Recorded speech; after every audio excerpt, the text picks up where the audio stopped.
খালি কবরে যাও, মুনকার আর নেকির যখন আসবে চোখগুলো হবে নীল রঙের চোখ, ভয়ঙ্কর। কেমন চোখ ভাই?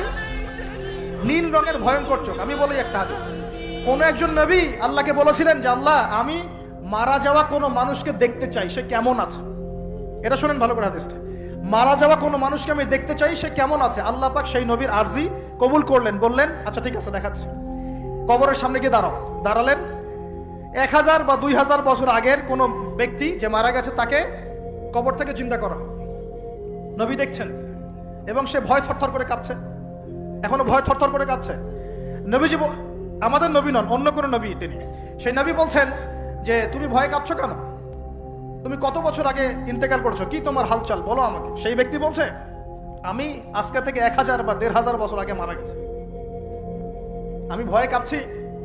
যখন আমি মারা যাচ্ছিলাম, মালাকুল মউত যে আকৃতি নিয়ে আমার সামনে এসেছিল, ওই আকৃতি আমি এখনো ভুলতে পারি না, তাই দেখে আমি থরথর করে কাঁপছি। তিনি বলছেন যে আমি 1500 বছর হয়ে গেছে আমার মউতের, কিন্তু আমার দেহ থেকে এখন পর্যন্ত রূহ কবজ করার যে কষ্ট, এই কষ্ট এখনো যায় নাই। আর এই সব দুর্নীতি করে আর অন্যায় করে মানুষের সম্পদ আত্মসাৎ করে অন্যের উপর অত্যাচার করে আমরা ভাবছি যে আমরা কালকে আমাদের মাঠে পার পেয়ে যাবো। খালি কবরও যাও, তারপর বুঝবো। আল্লাহ রাব্বুল আলামিন আমাদের সবাইকে হৃদয়ের চোখটা খোলার তৌফিক দান করুন, হৃদয়ের কান দিয়ে কথাগুলো শোনার তৌফিক দান করুন, এবং আমাদের সবার কলব, মৃত কলব জীবিত করার তৌফিক আল্লাহ দান করুন। এই মাপে কম দিয়ে একটা পাপ যে বললাম সুদ, একটা বলেছি যে জেনা, একটা ব্যভিচার, আমানতের খেয়ানত, হ্যাঁ, তারপরে যার যোগ্যতাহীন ব্যক্তিকে যখন আপনি দায়িত্ব দিবেন, যখন মানুষ স্ত্রীর আঁচল ধরে বসে থাকবে, মায়ের সাথে খারাপ ব্যবহার করবে, বাবাকে দূরে ঠেলে দিবে, বন্ধু বান্ধবদের কাছে নিয়ে আসবে, যখন মসজিদগুলো হট্টগোল হবে, শোরগোল হবে, মসজিদ চাকচিক্যময় হবে, হেদায়েত উঠে যাবে, যখন দেখবেন সময় সংক্ষিপ্ত হয়ে আসছে, যখন দেখবেন যে জহরতুল কায়নাত, গান বাজনা বাদ্যযন্ত্রের সাথে সম্পৃক্ত যারা আছে, এই যে নর্তকী, এদের সংখ্যা বাড়তে থাকবে। ইউজাফু আলা রুউসিহিম বিল মাআজিফ, মানুষের কানের পাশে বাদ্যযন্ত্র বাজবে।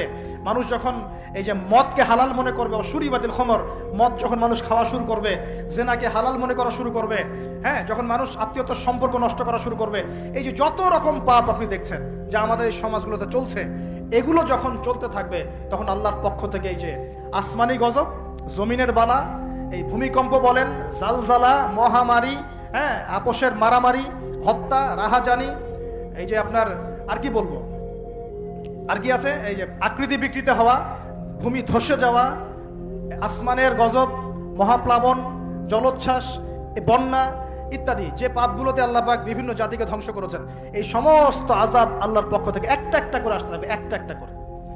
স্পেশালি 4-5টা। একটা হচ্ছে রিহুন হামরা, গরম বাতাসের আযাব আসবে, গরম বাতাস আসতে থাকবে, গরম, এমন গরম বাতাস আসবে যে বাতাসে জনগণের বেঁচে থাকা অতিষ্ঠ হয়ে যাবে মানুষ।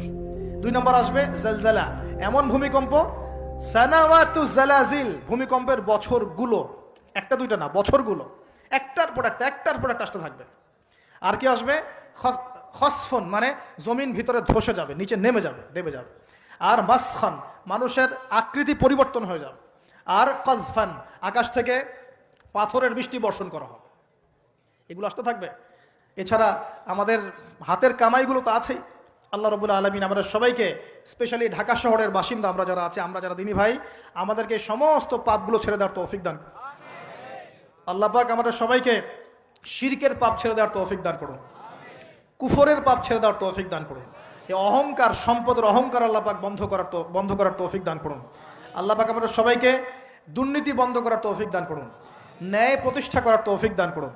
আল্লাহ রাব্বুল আলামিন আমাদের সবাইকে, স্পেশালি যুবক যুবতী যারা আছে, সবাইকে জেনা ছেড়ে দেওয়ার তৌফিক দান করুন, পবিত্র চরিত্রকে পবিত্র রাখার তৌফিক দান করুন, এই পর্নোগ্রাফি থেকে দূরে থাকার তৌফিক দান করুন। আল্লাহ পাক এই যুব সমাজকে মাদক থেকে দূরে থাকার তৌফিক দান করুন। আমরা দোয়া করি যুব সমাজকে আল্লাহ পাক এই পতিতাবৃত্তি, ব্যভিচার থেকে বাঁচিয়ে রাখুন। পরিবারগুলোর মধ্যে আল্লাহ পাক শান্তি দান করুন। এই ব্যভিচার থেকে, এই বিশ্বাসহীনতা থেকে, আমানতহীনতা থেকে আল্লাহ পাক আমাদেরকে বাঁচিয়ে রাখুন। আল্লাহ পাক আমাদের শাসকবর্গকে হেদায়েত দান করুন। আল্লাহ পাক জনগণকে হেদায়েত দান করুন। আল্লাহ রাব্বুল আলামিন আমাদের সবাইকে অপচয় বন্ধ করার তৌফিক দান করুন। সবাইকে নামাজি বানিয়ে দিন, সবাইকে কোরআনওয়ালা বানিয়ে দিন, সবাইকে হাদিস চর্চা করার তৌফিক দান করুন, রাসূলের সুন্নত মাফিক জীবন গড়ার তৌফিক দান করুন। সমস্ত পরিবারগুলোতে